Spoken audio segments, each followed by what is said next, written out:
All right, hey, and welcome back. Today's Thai session is being recorded in a thunderstorm. So if you hear thunder and see lightning and the power goes out, oh well. But we're gonna have a great time, regardless. So, without further ado, I have some coffee and I'm gonna take a sip, but then we're gonna get into this. Um, so this week, it's been fun. Some of y'all may wonder what happened last week. There was no Thai session. Where'd it go? They will be released. I'm gonna release it. There was actually a video. I actually made two. I made a Thai session official video and then a non-official version where I was just giving y'all an update on some things I was doing in the back end. Both videos didn't get released.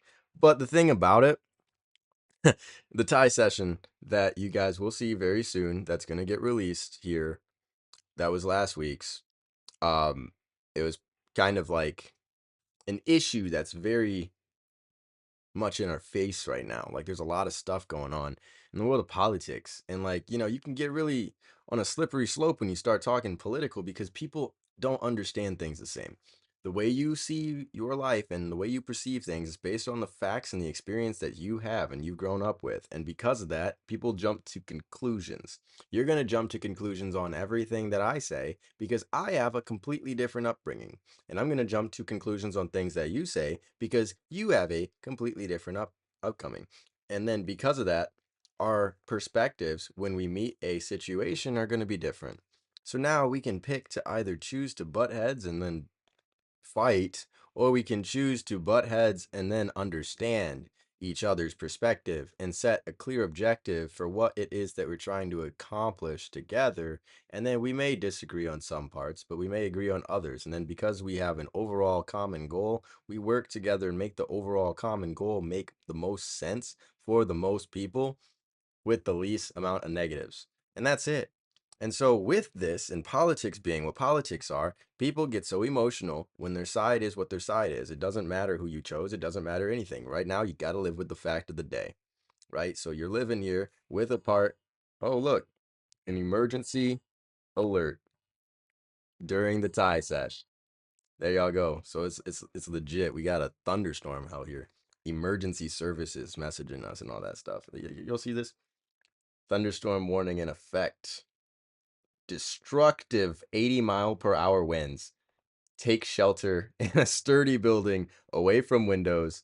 Uh, Flying debris may be deadly for those caught without shelter. That. But anyway, back to the politics of it all. Back to the main Thai sesh. Um, we have different belief systems and different information. That being said, at the core, just like take every piece that you're currently emotionally tied to and throw it away. And just understand you have a different perspective. Period. Your different perspective does not include all of the facts of another person's perspective. Now, given a situation comes up to the table, we both have different ways that we would solve the problem. Different ways because based on your information, based on my information, based on your network, based on my network, based on your capital, based on my capital, and what I know I can do and what you know we can do. So if we came to the table together and we started to discuss things, we could probably come up with some really good ideas. But instead, a lot of people decide that it's, hey, I don't like your idea. Your idea is going to negatively affect me based on my perspective in this way immediately. I don't like that.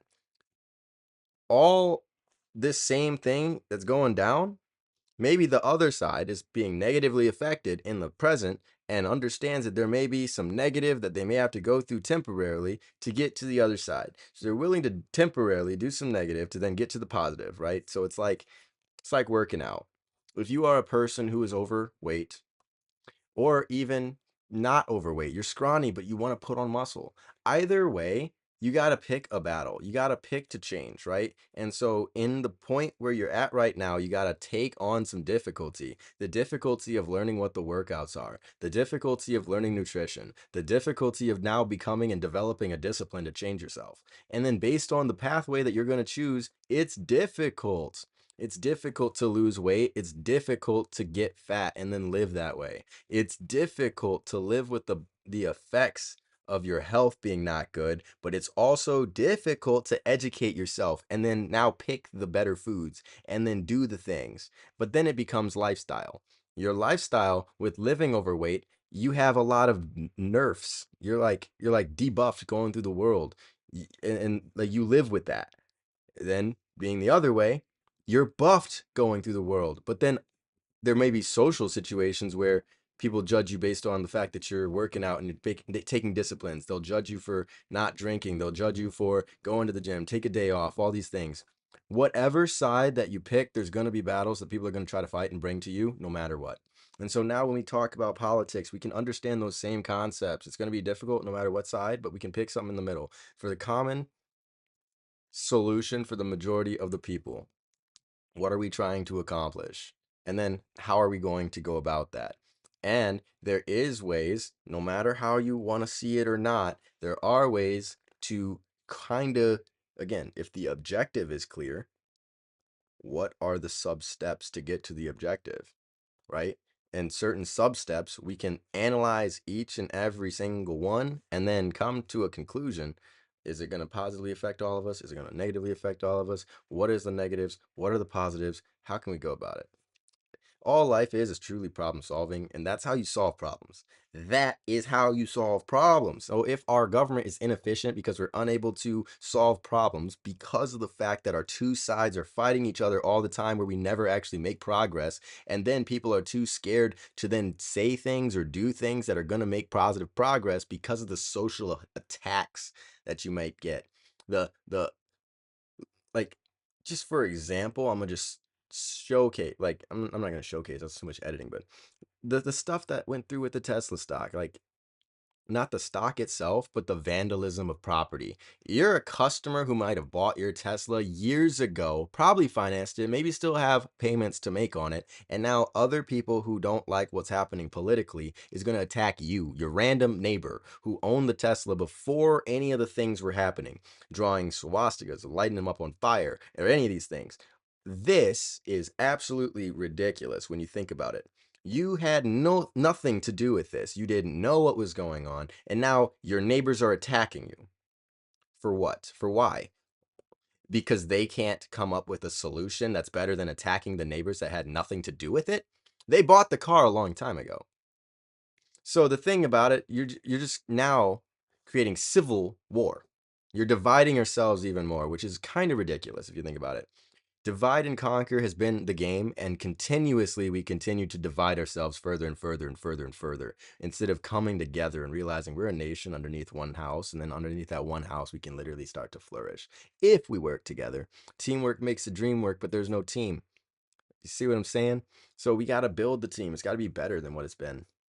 And so I don't know. I personally, I don't care the side that you're on as long as you're open to thinking, as long as you're open to, all right, maybe in this current situation, the solutions that I have or the thoughts that I had might not be the most effective, might not be the best way, but it is a way that I'm aware of and I'm willing to bring it to the table, and then we can discuss other ways. And that's it. That's it. Let's be grown adults. Let's talk, discuss, and brainstorm. Once we have a brainstorm, we can then use more thinking maps and then map out a plan and then execute the plan. And then, as we see with signal messaging and stuff, again, which was crazy because it wasn't, this is where things get really weird because it was a program that was created by a Democratic Party to be nonprofit and then also was then issued and put on government computers already. So it's not just like this random app that was just like being used. So on top of that, if you understand how software works, I build software, I build websites, I understand data. If I built the thing and then I'm like managing it, right? There's a lot that a builder can do. There's a lot that the devs can do. There's a lot. So if you have all this ultimate control and then you give this power to a government and then they trusted it, but that wasn't during your party that they trusted it. That's crazy. And so now, but I guess main part I'm getting at is this: if if it was a leak, they could have done that at any time. And being the dev team behind it, you can always like you can literally just like put yourself in chats, hack shit. Like it's not even hacking; it's just editing. Dang. So temporarily it did get cut.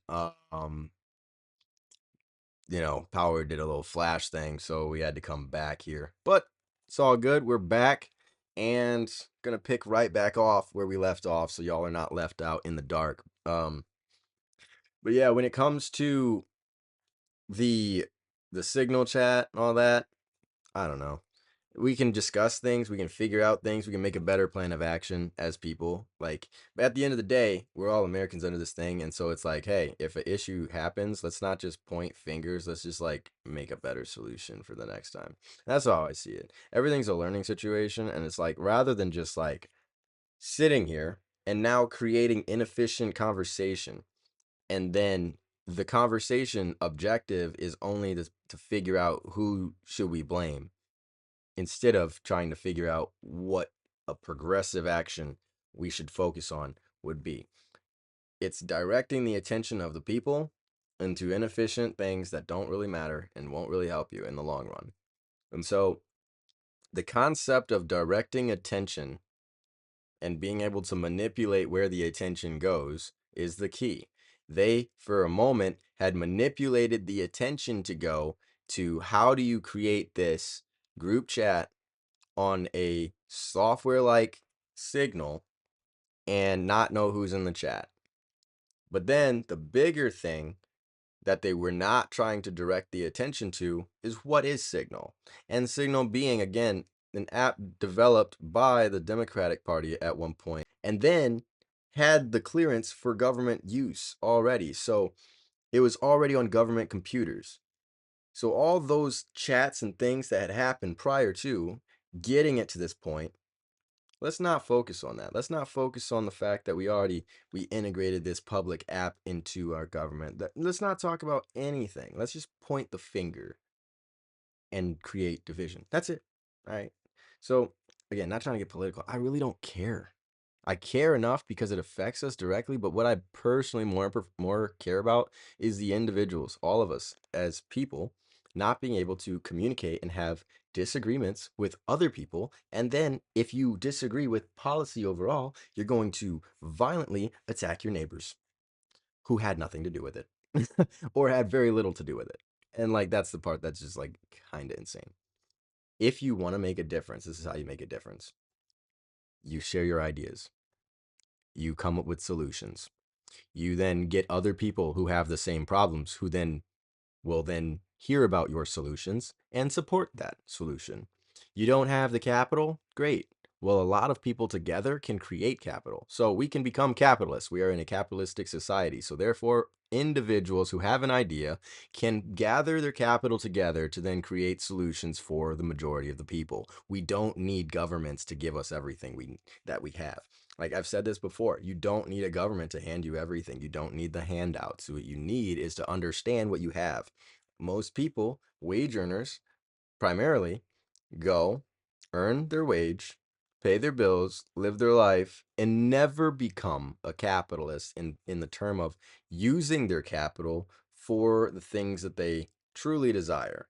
Rather, we would sit and hope that government assistant programs come out and are released based on the need.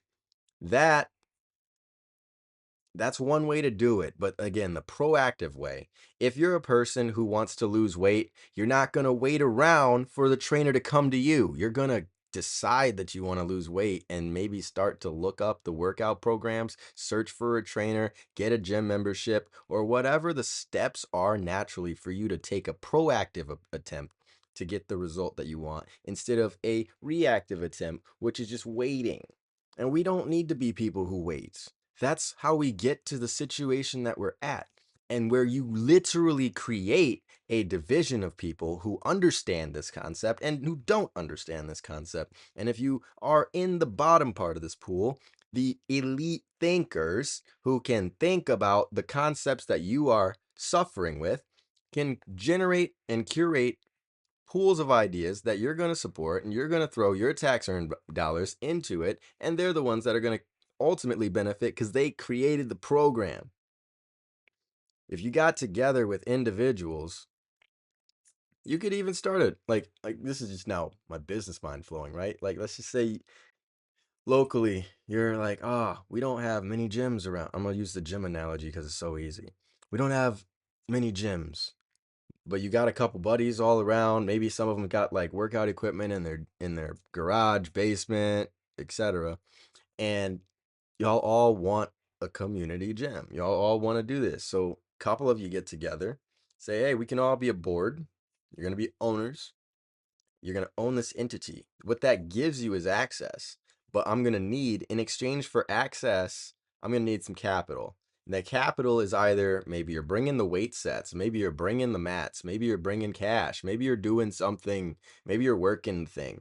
But as now we have a group of people who are bringing forth capital to create a resource, now the resource can start to work. And as the resource starts to work, the resource itself can be set up to then become slightly profitable. I say slightly because it's just you can make it massively, or you could just make it to make sense. But you just need it to start to do its thing and self-support itself. So now the resource is making income. You have some members coming in. Now with that income, you can hire externally, and you don't have to have the internal people working it anymore. Now with the more income, you can buy new weight equipment. With the more income, you can scale up and you can start to do this. But you have to understand where you are. You are in America. You are in a capitalistic society, which the people have the power. You don't want that gone. You want that. Understand that. So many people fight that. It doesn't make sense to me. And once you switch over to that mindset of creating, I'm going to be a producer instead of a consumer, now you get everything because now you have the ability to take advantage of the tax breaks because you're creating resources for your fellow man. You're creating resources for other people to use. And on top of that, because now it's a business, the business now has business expenses. Now you're a gym. Okay. Well, the gym equipment, the mats, all the things are now expenses that you can write off through that business. So as you can start to now acquire assets for that business, and then all the capitalists that help you build it, i.e., your friend group, the local community, etc., get to use the facility.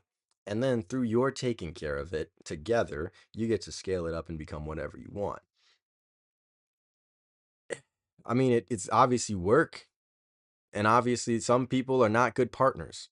And obviously, there's going to be a lot of things that people don't always agree with. So you're going to have to pick your partners wisely. You're going to have to think these things through. But it doesn't make sense to wait for other people to come up with these ideas to be given to you for then you to be a consumer of the idea. You're always going to be a slave to other people's ideas. The money goes to the people that create ideas. The money goes to the ones that follow through with the ideas until it's done. Everything you have was once an idea. The only reason you are working is because somebody thought about the business you are working at, what parts make it make sense, and then created systems to then hire people in to then work little parts of that system. And now everything that the business needs to do is getting taken care of by employees who are filling roles. And you can do the same thing. So that's all I see. That's how I see things. My reality. I celebrate small wins because guess what? Every small win on my 4-step plan to achieve success is moving me towards my success. My small wins are the checklist that I make.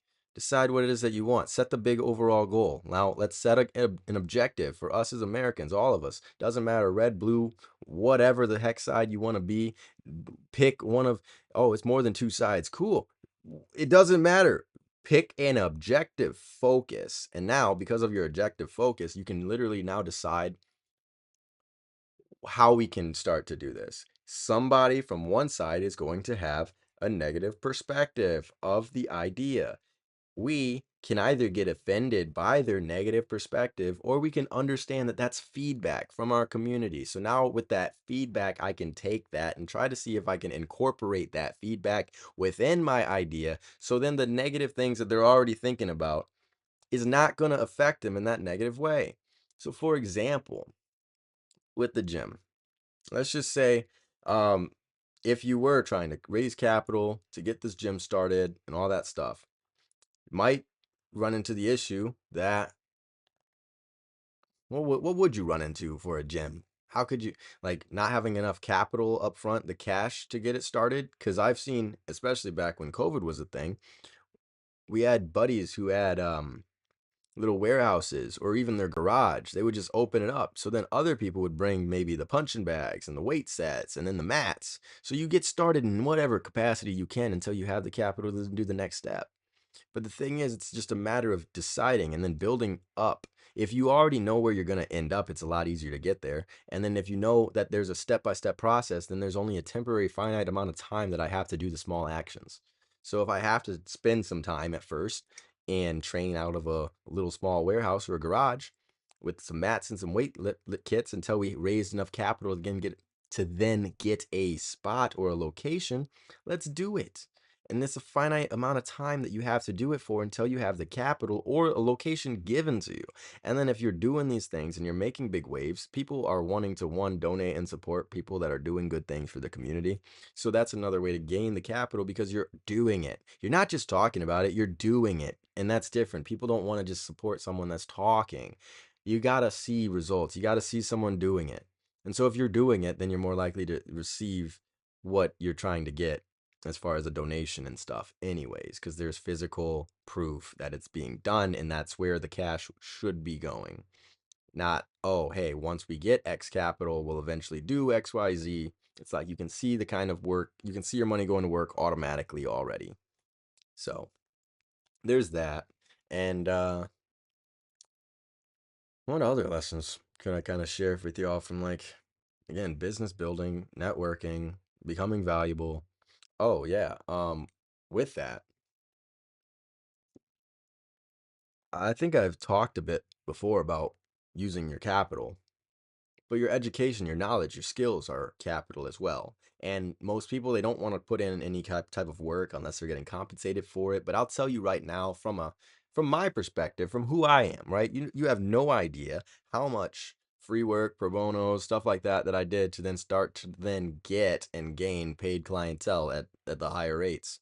And so it's like you got to be willing to do things to prove yourself first. And then from there we go up. I've hired people and paid them and expected that their work was similar to mine because they had been in business for as long. They were not the same quality, lower quality, and I ended up having to do the work twice anyway because I looked at the thing they built and I was like, I can't even give this to my client. I got to build it. And so now, because I already paid them, they're not getting any more clients from me. They're not getting work from me because they messed it up. See what I'm saying? Their quality, because I trusted that what they said, and their work fell under. And so now it's like, all right, you got to prove yourself. And that's the same thing in all the world. Like, you could have a certain skill set or a vision, but until you actually are proving it, what? And so that's kind of like the Bible verse. Again, not religious, this is spiritual. The Bible verse that talks about digging your ditches. So if you wait and you're wanting all this rain, let's say the rain is money. You're waiting for all this money, but you haven't done the work. You haven't dug the ditches to catch the money. You haven't opened the bank accounts, haven't built the systems, haven't thought it through. You will not be able to receive as much as could come when it's all ready to come. No signs of rain, but you're still digging your ditches. No signs of customers, but you're still building your systems. No signs of interest at all, but you are still developing, making your apps, building courses, making educational videos, ebooks and resources for people to use, putting things together, regardless of the I'm seeing the results of my work. And then once it happens, you are ready. If you were not ready and then got a rush of customers, you have no systems, you have no protocols, you have absolutely nothing. You have a scaled rate that customers are experiencing a bad situation. But if you had your systems ready and then you all of a sudden received a big rush, your rush of customers are going to experience, oh, hey, this is busy. It's a rush. It's great. They may have a temporary bad quote unquote experience because it's a rush, it's busy, but overall, your systems are down. Your service is A1. Your stuff, you were ready. You got this. And that's the difference. Again, down to the core. Preparation or an awe? Are you prepped? You ready? You got your dug your ditches dug? Jeez, can't even speak sometimes. And that's why I love these tie sessions, because y'all get to literally see how I am curating the thoughts. This is not a let me get a script, let me think these things through. No, it's real, it's raw, it's as it should be. And so it's how I see life. We can work together and make things happen a lot better than we could individually alone. And so if we do decide that we're going to work together and make things happen a lot better than we can alone, why not start with our country? Why not start where we see the biggest divisions? Why not start with understanding? Because obviously, if somebody else is so convicted on their side, maybe we should seek to understand why. Now, I will say you may ask the wrong person why. Don't let that affect you. Ask more people. And when you ask the wrong person why, you're just going to get a like an answer that's kind of like very generic and not really substance. It's not going to change your mindset.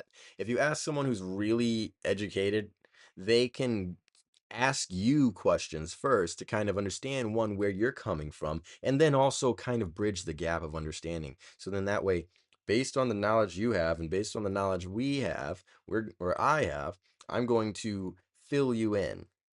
You see what I'm saying? I can help you more if I actually know where you're standing at. But if I don't know where you're standing, then I can't help you. And we're just going to create, maybe even saying statements that will trigger you and make you not necessarily even listen to the things that I'm saying. Until I understand you, understand what your triggers are, and understand what your perspective is, and understand why you feel the way you feel, then the things that I am saying may not even get through to you. So people want to be understood. They want to know that the person they're speaking to is understanding them. And the only way to do that, the biggest way, the best way to do that is to be relatable. And to be relatable, you ask questions and then you seek to understand. And then with that, you're going to be able to answer their question more directly using the examples they gave you, using the exact situations they gave you. So like here's a big one. I know again, it's if you talk politics, people there's always the different sides, but like let's just say cryptocurrency, that's huge, right? People don't understand it. There are so like cryptocurrency in general, you're in essence doing it all the time, like but not necessarily realizing it. Like think about getting reward points when you use a credit card, right? Think about putting money on your Starbucks card and then it by sitting there and being used is earning you stars and those stars become free drinks. So the value of your money being on that card is actually appreciating technically by becoming more drinks for you, free drinks. Cryptocurrency is like a world like say a world savings account. There's the ability to put your cash capital into it, and you also can take loans against it. And so it is an asset just like a house, except it's not physical. You can't live in the house. It is a storehouse of value.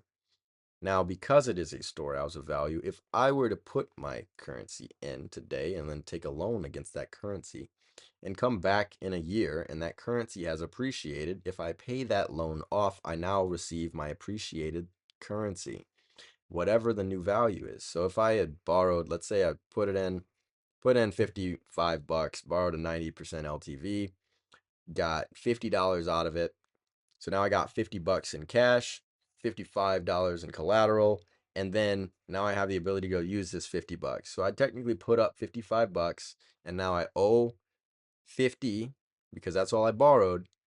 It's a 10% margin, 10% difference. So if it dipped by 10%, I lose my collateral. I can add more collateral if I want to, or I can pay it down. But this concept, because it is here, I've already paid my loan because it's over collateralized. And because it's over collateralized, I have nothing to fear other than the fact of like, if it dips too much, well, it dipped. I lost it. Cool. I can buy it back for the price of what I had to pay it anyway. So if it's like 50 bucks that I owe, I'll buy more now at less because 50 bucks will get me more. So it's just a matter of like understanding these things. Where was I going with this? Cryptocurrency and legislation and the laws. If you understand now that it's a storehouse of value and you can take loans against it and come back and it's already prepaid loans in a way because you're over collateralizing it, you're going to lose that 10% if it dips, but then you can come back and gain it if it appreciated, and whatever it appreciates to, you got. So $50, I come back, pay back my $50. It appreciated, now it's worth 100. Cool. I doubled my money and for nothing. And this happens. Like I do this. Um, it's nothing more than another asset, but people don't understand it. There's history with cryptocurrency being used underground for people that couldn't get bank accounts and people that literally, because they were criminals, couldn't get bank accounts. So this is the only way, other than cash, that they had to be able to transact. It's not only based for that. It's not literally just for that, but because it has some history of it, it's looked like that. It's kind of like it's gonna be off the hinge, but and unhinged as hell. But it's like if you had a friend who goes through what people call the hoe phase, and then all of a sudden, like they want to change it up, right? They want to get in a serious relationship. Well, the hoe phase is gonna stay with you, and people are gonna see that unless now you one stop talking about it, you switch like there's a lot that has to go into it for you to change your perspective at that point. But at that, now you have this label, but does that mean you're that? Some people will say so. Some people will say no. You see what I'm saying? Just because you went through a thing, just because some people used it, you for that, uh, is cryptocurrency criminal because some criminals used it? Is cash criminal because criminals use it? You know what I'm saying? Ah, it's just interesting. So, I don't know. What do y'all want to talk about though in the next tie session? This has been one of those where it's just like I wanted to update y'all a little bit on the reason why for last week, but then also give some insight because like we shouldn't be in a world in which you voicing your opinion gets